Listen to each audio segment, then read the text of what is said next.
Way to cut it, Lee. You just fucking cut it. You didn't even do a fucking dragon. No, fuck no. A slow in, nothing. Cut it. No Bam. fade, nothing. What's happening, you beautiful motherfuckers? Welcome to the church of what's happening now. It's a beautiful day to be alive. Fucking Thursday, July 16th. What can I tell you? You got the world by the fucking balls. That's all I can tell you. Right or wrong? What did he say? Was it yesterday or today? Like you have big balls and a neck brace? I'm showing up with a big dick and a neck brace, motherfucker, just in case. Don't get confused. Just in case you swallow this fucking helmet, your neck goes back, I got you covered. You know what I'm saying? I don't have it's for her. Yeah, who do you fucking think the neck brace is for? Some That's guy romantic of you. Unless your name is fucking Chad or something like that, or fucking Corey. Oh, okay. Something like that. You want to go hang out with the boys, you know what I'm saying? That's it. It's fucking here. It's July 16th. You're sitting around scratching. Look at Lee scratching his head. Oh, I got like 10 minutes. I already gave him a 500 milligram anti-Dolores edible. I gave him a little corner of the fucking... so I had at least 100 probably, right? 80? Nah, you took a little fucking piece. I had 2 big pieces. I gave you 30 milligrams. It's always 30 milligrams. You should have a line of edibles and it's just everything is 30 milligrams. Everything. Everything is always 30. Everything's beautiful. Check it out. There's a nice little... Look, she don't even put it in the bag for us, anti-Dolores. That's why I love it. There's a chocolate death bomb. You could fucking throw this on Palestine. I wish they would. Unfucking believable. We're here. We're queer. We didn't do yesterday because I had the fight companion. So what's the fucking difference? I'm only going to do 2 podcasts in one day if I want to kill myself. Let's spread them out. I hope you enjoyed them. A lot of people mad at me all the time. They're like, you didn't talk. You were all high. I wasn't either. When you're in a room with 2 fucking guys, one guy that's a commentator, the other one is a fighter, what am I going to say about a fight? What am I going to throw my 2 cents in, my stupidity in? That's where you go back to fucking trains, planes, and automobiles, and you go back to Steve Martin. What could Steve Martin have done in the presence of John Candy? He would have got squished. What was he going to say? So all you could do was a little body language. So there's a couple people that caught it. They were like, hey, man, you like Muhammad Ali? You rope-a-dope a bitch, and you just throw a punch when you need to. And that's what I like doing in that press. You have to know when to strike, unless... then you become too overbearing. So I don't want people to think I was too fucking stoned or whatever. I don't like podcasts when you have 4 people trying to talk. Yeah. You know, they're a conjunction type podcast. It's fun for a while, but it's different. But I want people to understand where you stand in that. If you're in a room, if you're doing a basketball podcast and you got Julius Erving and Magic Johnson on the fucking table, what stupidity are you going to add to this? Yeah. What stupidity could I possibly add to that table? I could add a little color to it. So please, it's not that I was stoned or I was just trying to be quiet. I was just listening, watching, paying attention. Some good fights. And you know what? And it's not even just because you were on it, but I watched the full fights with the fight companion. That's a pretty cool way to watch a fight. I mean, it's not as in depth as when Rogan's on like the pay-per-view, but it was interesting. Well, they go on other tangents. Yeah. You know, which is always good too. But hey, listen, man, whatever to make anything that helps you, that makes a performance interesting. Yeah. I knew it was going to come down to that. One of my friends told me, TJ, said that Rogan should start a podcast where he commentates along with the UFC or whatever the fuck it is. I could see the UFC going to it because I'm sure there's a lot of fans who, and just because I didn't hear them because I had the podcast up, I'm sure the commentators last night did a great job. But when you have Rogan doing it for so long, you have people who are really loyal to him, and I could see, since everything's on the internet, is heading towards being on the internet, fuck it.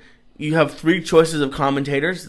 If you don't like the ones we have for free, Rogan's on here for an extra buck, or fucking they have another UFC fighter on there on a different one. They could probably have 3 or 4 teams. It'd be interesting. No, very intelligent. That's I never looked at. I had a great time. You know, it was the first time I met Brendan Schwab.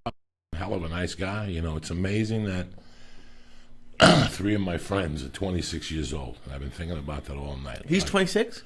Yeah, he's going to be a baby too, right? Look him up. I can't tell on this computer, but I don't have a fucking computer. What the fuck am I talking about? But it's just really weird that you guys are 26 years old. We got into that conversation a little bit on Monday where I was saying that I've been thinking a lot about that lately, how I had nothing, zero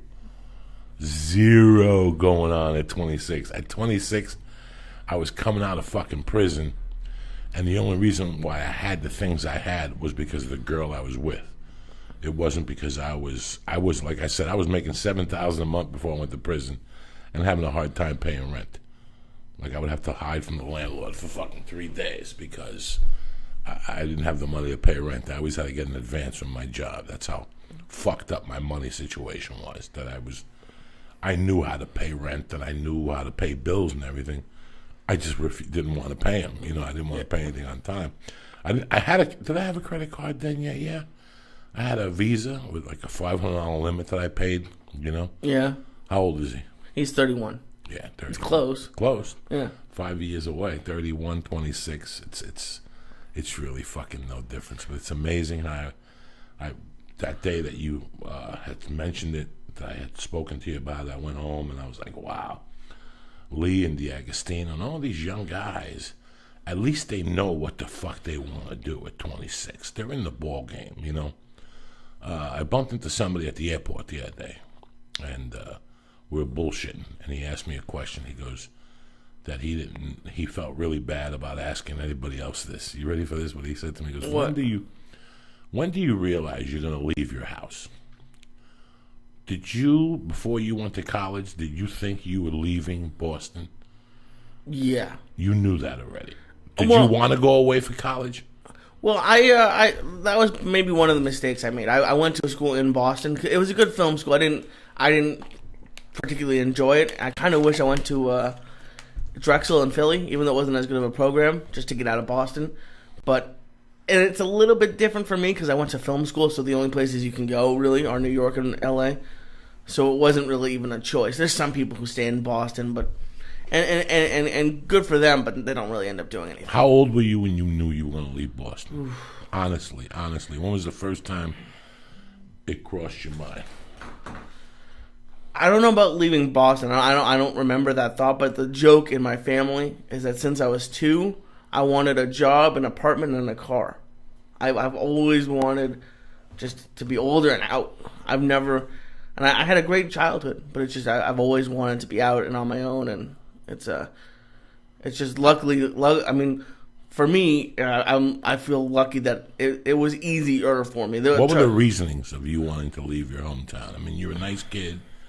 You never got arrested. You have no warrants, no drug problems. I mean, what was the reason? Did you think there was more out there? Did you think that?